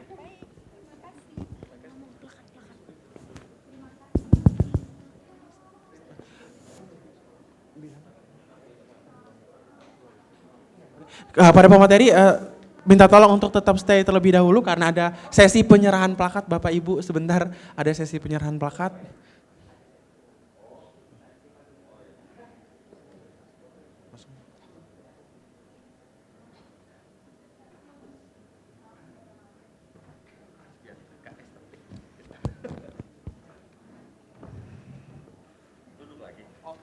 Sambil berdiri aja, cuma ini agak rapi aja. Oh.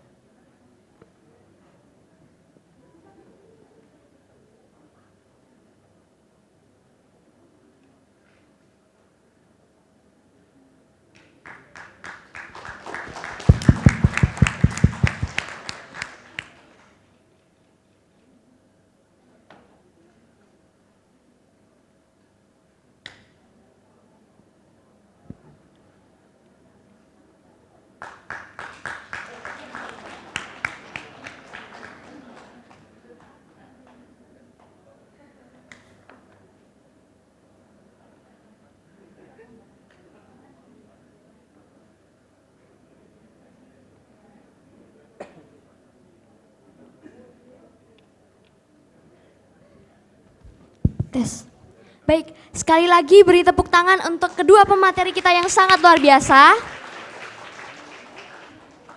Gimana nih Kak Deo? Sangat Menarik banget ya. Tadi Bukan cuma pemaparan menarik sih, sebenarnya materinya. insightful ya. Iya, betul. Terlepas dari menarik itu sangat insightful karena banyak ilmu baru yang mungkin kita tuh nggak tahu atau nggak Belum ciran tahu selama ini. sebelumnya. Karena aku juga tadi manuskrip, oh manu tuh ternyata tangan ya. Jadi kalau bukan tulisan tangan jadi tidak bisa disebut Manuskrip, ya. Banyak banget ya betul. ilmu-ilmu yang mungkin sepele tapi tidak sepele Iya, sebenarnya ya. Oke. betul.